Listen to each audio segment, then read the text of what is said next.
Hello friends, हम आज पढ़ेंगे भारत में लघु उपक्रम की नीतियाँ, लघु उद्योग उपक्रम की नीतियाँ।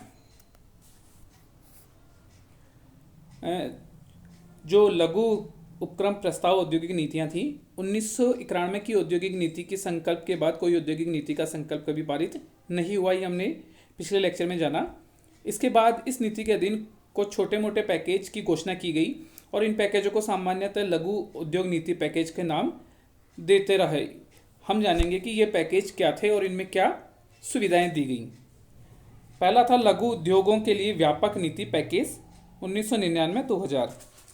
1 अक्टूबर 1999 में एक नए स्वतंत्र मंत्रालय का गठन किया गया जिसे लघु स्तरीय उद्योग एवं कृषि एवं ग्रामीण उद्योग मंत्रालय का नाम दिया गया। इस मंत्रालय ने उदारीकरण एवं वैश्वीकरण की अवधारणा की चुनौतियों को समझना प्रारंभ किया और लघु उद्योगों के लिए अल्पकाल में ही एक व्यापक नीति पैकेज अगस्त 2000 में तैयार कर लिया। इस नीति पैकेज में निम्नलिखित बातों को सम्मिलित किया गया, जैसे उत्पाद शुल्क की छूट सीमा 50 लाख से बढ़ाकर 1 करोड़ कर दी गई। कुछ विशेष उद्योगों तकनीकी उन्नयन के लिए किए जाने वाले ऋणों पर 12% की साख आधारित पूंजी सहायता उपलब्ध करा दी गई। उद्योगों के संबंध में सेवा एवं व्यावसायिक उपक्रमों में निवेश की सीमा को 5 लाख से बढ़ाकर 10 लाख कर दिया गया। लघु उद्योगों को ISO 2000 प्रमाणन हेतु 75,000 रुपये के अनुदान योजना को 10वीं पंचवर्षीय योजना तक बढ़ा दिया गया। लघु उद्योगों की तीसरी जनगणना कराने की घोषणा की गई तथा उसमें लघु उद्योगों की रुग्णता एवं उनके कारणों का अध्ययन किया जाएगा, ये प्रयास किया गया।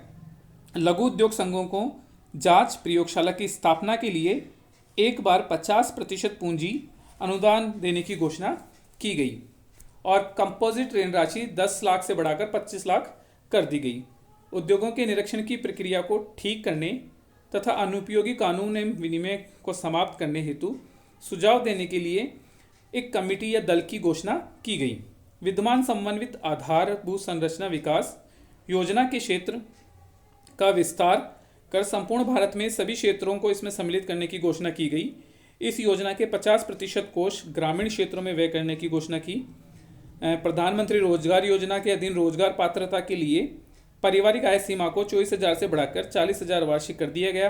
बैंक तथा वित्तीय संस्थाओं द्वारा 25 लाख तक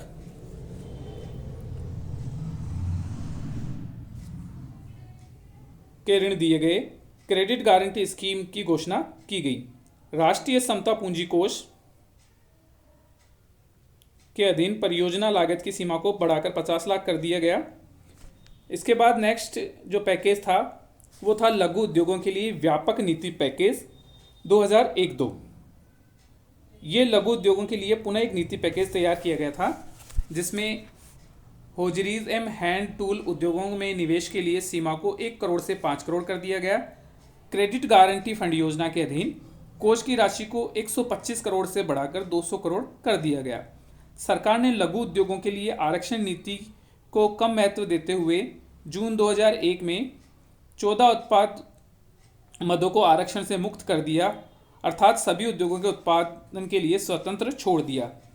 लघु उद्योगों के लिए बाजार विकास सहायता योजना की घोषणा की गई और एक क्लस्टर डेवलपमेंट प्रोग्राम बनाए गए जो कि लघु उद्योगों की सहायता के लिए प्रारंभ किए गए थे।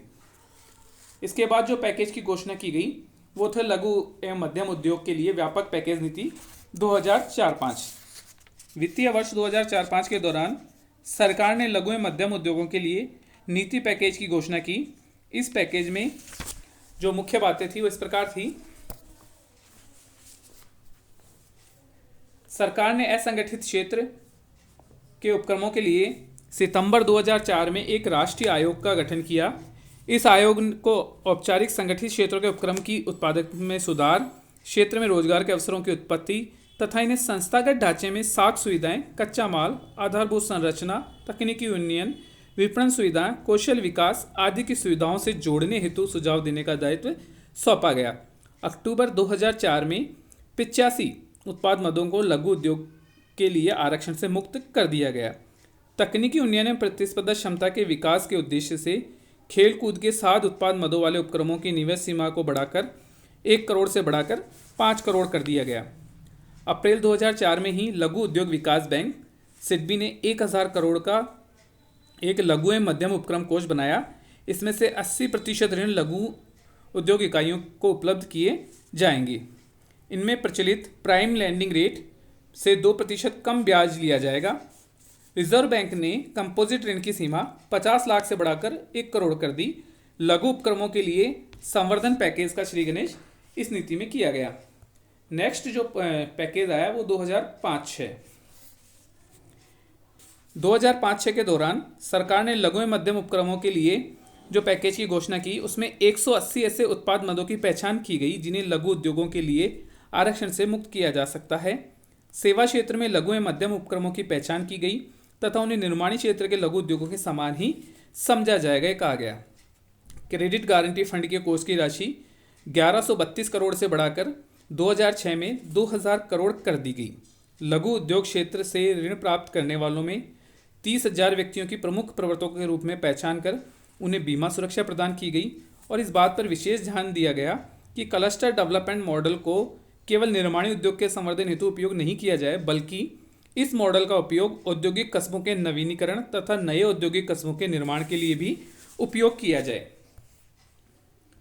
नेक्स्ट जो थी पॉलिसी, उसके बाद लघु उद्योगों के विकास के लिए 2006-07 नीतिगत पहली वित्तीय वर्ष 2006-07 लघु उद्योगों के लिए एक ऐतिहासिक वर्ष है। यहीं से लघु उद्योग पद के स्थान पर सुलभ उपक्रम पद के उपयोग का युग प्रारंभ होता है। इस वर्ष देश में सूक्ष्म लघु मध्यम उपक्रम अधिनियम 2006 में 2 अक्टूबर 2006 को लागू किया गया। इस तिथि से लेकर आज तक सुलभ उपक्रम क्षेत्र की नीतियां, कार्यक्रम, नियमों आदि में भारी परिवर्तन हुआ, जिनके बारे में हम थोड़ा बहुत यहाँ अध्ययन करेंगे। जैसे राष्ट्रीय सुलभ उपक्रम बोर्ड का गठन किया गया। इसका अध्यक्ष सुलभ उपक्रम मंत्रालय का मंत्री होता है। इसमें संसद सदस्यों, केंद्र सरकार, राज्य सरकार, लघु विकास बैंक, रिजर्व बैंक, नाबार्ड, लघु उद्योग संघों, श्रम संघों आदि के प्रतिनिधि सदस्य होते हैं। इसे वैधानिक हैसियत प्राप्त है। यह बोर्ड सुलभ उपक्रमों के संवर्धन विकास को प्रभावित करने वाले घटकों का परीक्षण करता है।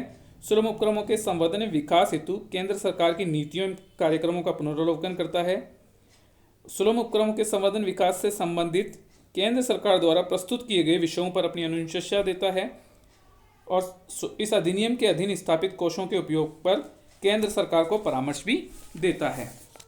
परामर्श समिति जो है, सुलभ उपक्रम के प्रावधानों के अधीन केंद्र सरकार को परामर्श समिति का गठन करना होता है। इसका सभापति सुलभ उपक्रमों का प्रभारी केंद्रीय सचिव होता है। इसके सदस्य में वाणिज्य, खाद्य प्रसंस्करण, श्रम एवं नियोजन, वित्त मंत्रालय, राज्य सरकार के योजना आयोग, लघु उद्योग संघ आदि के प्रतिनिधि होते हैं। इस समिति में प्रमुख कार्य केंद्र एवं राज्य सरकारों को उपक्रम अधिनियमों के प्रावधान के अनुसार मामलों पर परामर्श देना होता है। सुलभ उपक्रम अधिनियम की व्यवस्था के अनुरूप ही अब उद्योग शब्द की जगह अधिक व्यापक शब्द उपक्रम का उपयोग इसमें किया जाने लगा। इस अधिनियम के प्रावधानों के अनुसार अब उपक्रमों को 2 आधारभूत वर्गों में बांटा गया। एक तो निर्माणी उपक्रम और दूसरा सेवा प्रदाता उपक्रम, जिनके बारे में हम पिछले लेक्चर में जान चुके हैं कि निर्माणी उपक्रम में निवेश की सीमा क्या होती है और सेवा उपक्रम में निवेश की सीमा क्या होती है। इन सीमाओं को इसमें बढ़ाया गया था, जो हमने पिछले लेक्चर में जाना। राष्ट्रीय निर्माण प्रतिस्पर्धा कार्यक्रम जो था वो इसमें प्रारंभ किया गया।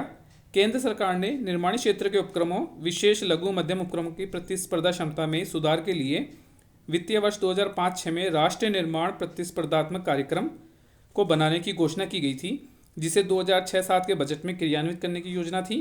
इस योजना में 10 घटकीय योजनाएं सम्मिलित थी, जिनमें निर्माणी उपक्रमों की समस्त समस्याओं का समाधान किया जा सकता है।